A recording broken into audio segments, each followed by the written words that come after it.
Lho ya iki. Lha mula kaya ngene iki kalih para wali mbiyen. Cek wong ora lali sangkan paraning dumadi diulang nembang.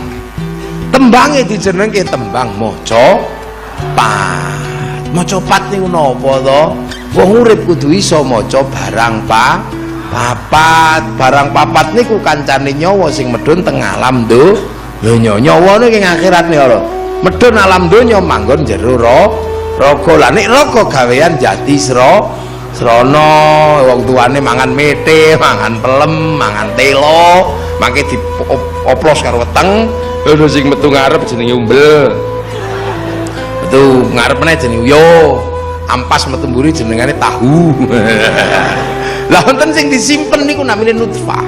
Nutfah itu zat hidup yang ada dalam setiap makanan. Sebab dawuhipun Allah idza arada syai'an ayyaqula lahu kun fayakun.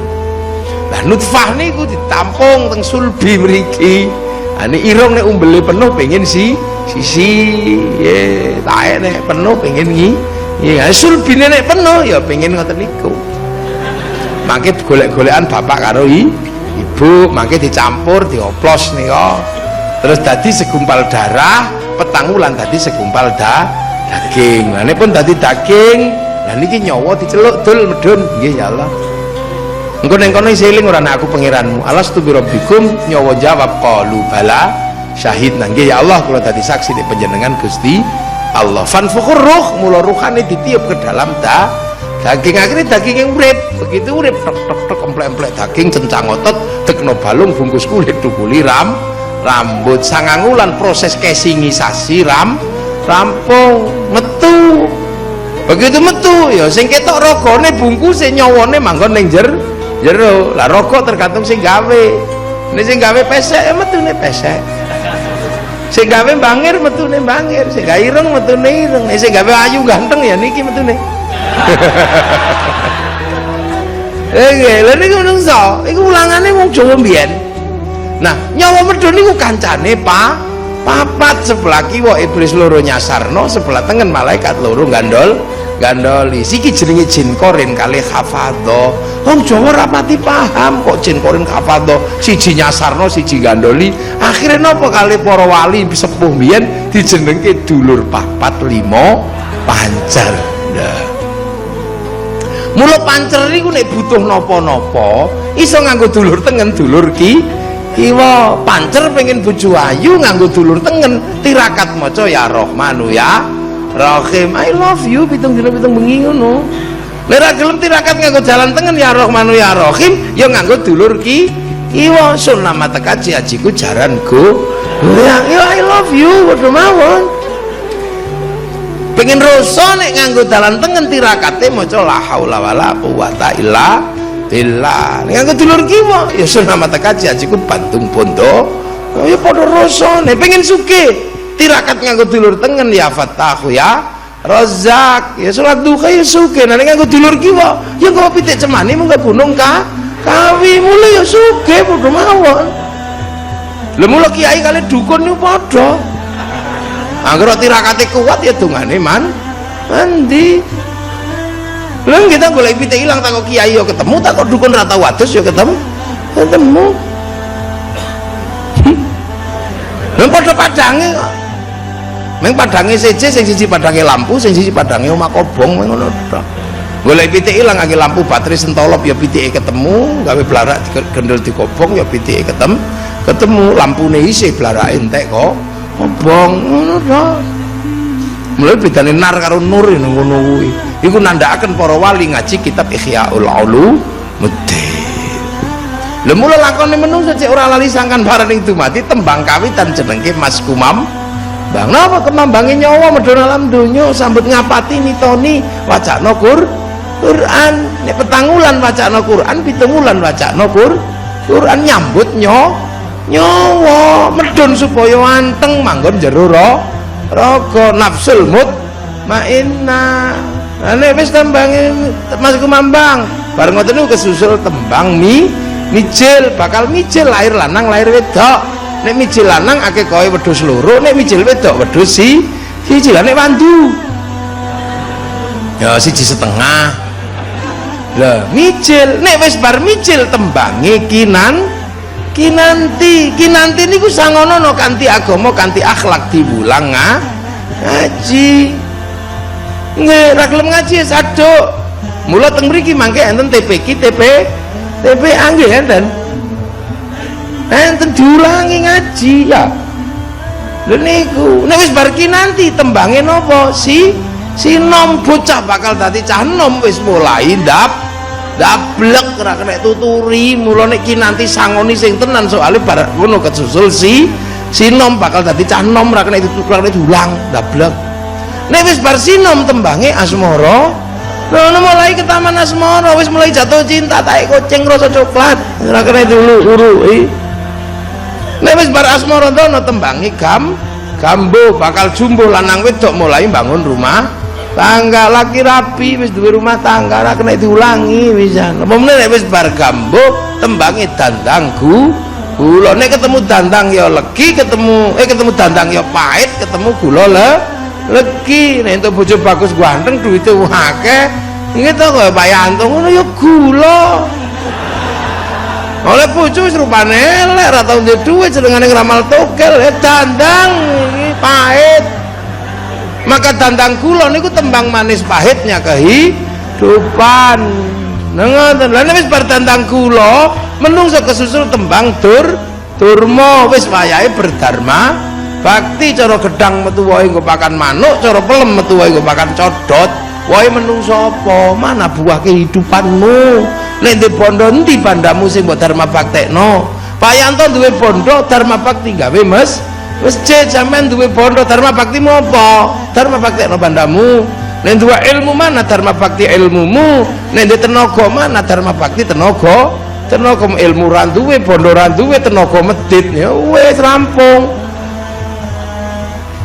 karuan gedang ra metu wae ditebang go pakan sapi pelem ra metu wae tebang kanggo gedhek malah menungso ditebang kaya apa ora wong doyan lho mulut durma iki wayahe berdharma bakti sabare berdharma bakti hati-hati menungso ora nang berdharma bakti waktu durma kesusul tembang pangkur ngerti-ngerti wis wayahe mungkur dengkul wis mulai linu untu wis mulai protol mripat wis mulai lamur nggih maune ubur celeng sedina ping 5 kuat saiki nguber putune ra gelem adus melet iki pangkur nang mungkur nang mlebu masjid nang mlebu rene nggih nang mlebu Darul Khairat mriki nggih rene ra ketang setahun pisan riyaya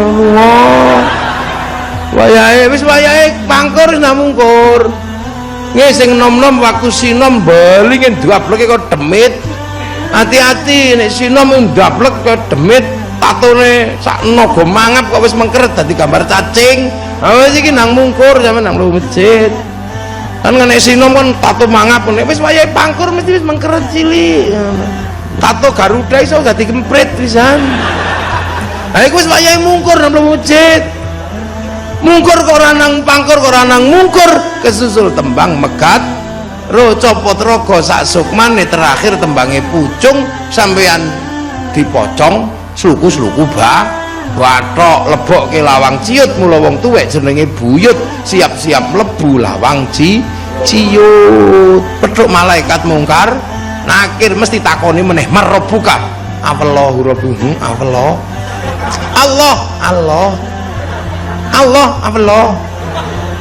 malaikat mungkar nakir ngamuk goblok muni Allah ora tau apuk rene tampawak ditahan kali malaikat raqib aja piye iki muni Allah ora iso iya ilat ono kiri ilat jati srana ora duwe alif batak duwene ana cara ana wis gelem belajar wis lho anggere pengajian ya teko anggere ngaji selapanan teko apa-apa teko pengajian teko tapi kok turu ora apa-apa wong sinau iki turu oleh nek melek ya matane ngaji nek ngrungokno kupinge ngaji lah nek turu ngene iki ya bokonge tok sing ngaji mungkin paling mung ditakon endi ganjarane motomu pun telas ya Allah nek entek kula ndelok wong bokonge wow ngono ya entek lah ganjaranmu sing iso kira-kira sing teng bokong tesih ya Allah ya wis hitung bokonge wa tasyadu arjuluhum oh ya bokonge ana ganjarane ngaji wis bokongmu mlebu swarga bokong tok ya Allah Lha mula nek ngene iki niati belajar. Syukur-syukur nek mriki eneng toriko nang melu sampean daftar yai kula derek toriko. Wiritane ping pinten ping 100 mboten kuat yai. Nek ora kuat ping gangsal mawon nggih. Asih 95 sapa? Panjenengan. Ngono.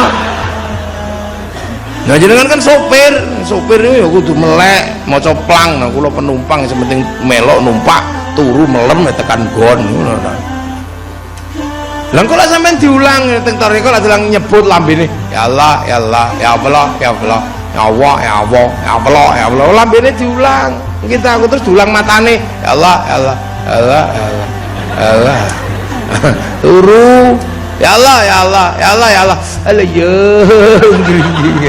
ya Allah ya Allah ya Allah ya Allah alah suwene lha niki wis diulang lha kok sampean sak wae mati kecatet mati nih wong gelem belajar mati nih wong belajar mati sing di ngapura Gusti Allah. Mula ngaji ngene iki niati mawon nyekolahno bokong sampean turu-turu ning bokonge aja diangkat ning ngono ta.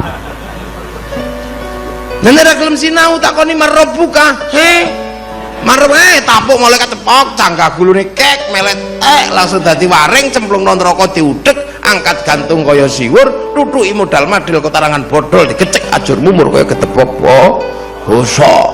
Mula pangkate menungso anak bapak simbah buyut canggah waring udek-udek gantung siwur tarangan bodol ketepok bosok. Lho ngene ulangan wali kok nek ulangan Hindu tapuk lambemu gitu. Bale Wonogiri Hindu musrik saiki seru weket kula niki krungu. Saya pegel kula ngrasakno. Lha niki pelajaran lawas. Sebab nopo? Nek ora diulang ngene mbiyen wong Jawa iki ora paham. Bangsane beda, agamane beda, rupane beda. Lha mangkane wali biyen nek ngulang indah wong Jawa ngono. Lah begitu lagu maca pat wis entuk akhire geke musik. Nopo musike slendro pelok nang ning nang nong dang gung. Uripmu iku nang ning nang nong ya nang kene ya nangka no ya ning kene ngaji kadang nang kono nyolong wong urip yo ngono iku kadang apik kadang elek ya nang ning nang nong nek apik terus malaikat elek terus iblis. Tapi nek pengen pungkasan apik dang gung ayo dang balik nang Sang Hyang Agung. Lah wong Wonogiri kadang ra ngerti nang ning nang nong dang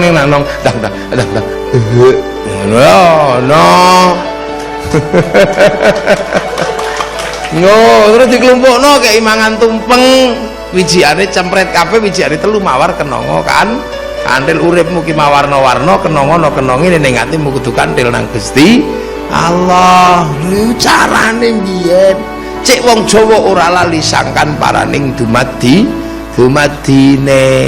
Lho mula wong Jawa niku tetep diulang. Nek Nabi Muhammad diulangi munggah dhuwur ngoten nika.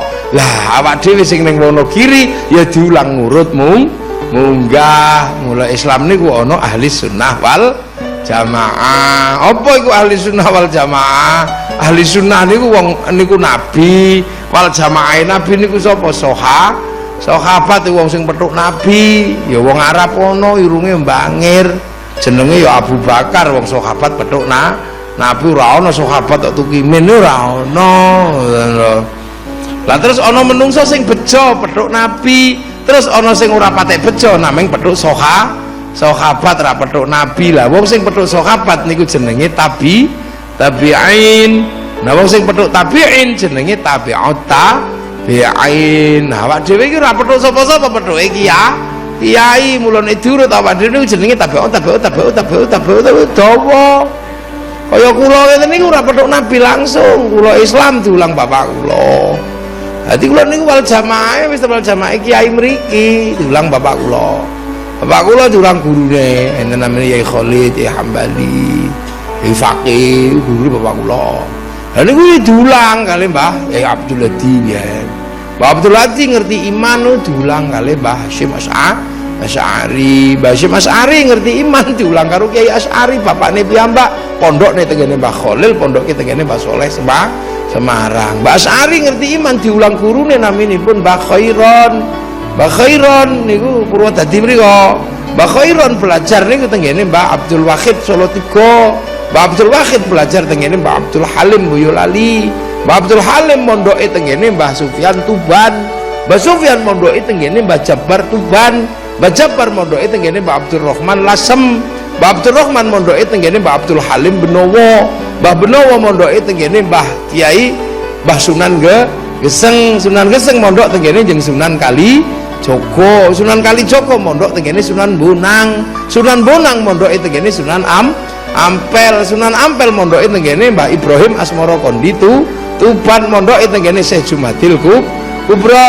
Lah Syekh Jumadil Kubro mondoke tenggene Syed Muhammad Pase. Syed Muhammad mondoke tenggene Syed Ahmad Jalaluddin Cempo. Syed Ahmad Jalaluddin mondok tenggene Syed Abdul Malik Mongol. Niku muridipun Syed Alawi Amil Faqih mondok tenggene Syed Ahmad Sohib Mirbat. Mondok tenggene Syed Ali Khaliq Qasam. Muridipun Syed Alwi, muridipun Syed Muhammad, muridipun Syed Alwi, muridipun Syed Ubaidillah, muridipun Syed Ahmad Al-Muhajir, muridipun Syed Aisyah, muridipun Syed Muhammad, muridipun Syed Ali Uraidi, muridipun Syed Ja'far Shadiq, muridipun Syed Bakir, muridipun Syed Ali Zainal Abidin, muridipun Sayyidina Hasan Husain, muridipun Sayyidina Ali. Lah iki sing muridé langsung Rasulullah Muhammad sallallahu alaihi wasallam. Lah mula kiai-kiai nek gawe masjid ning kene aja dibayangno kaya masjid Mekah. Masjid kene iki pemancar lokal, sinyale kadang ono kadang hilang. Allah iki mau wis khusuk sinyale ilang ana ting ting ting bakso. Lho pangkate kita niki murid ya Allah maklum niki kadang kudu dielmu mulo kita niki dielingno ana khol lho niku lak carane ben ora kepaten apa ziarah makam wali lho ngene iki.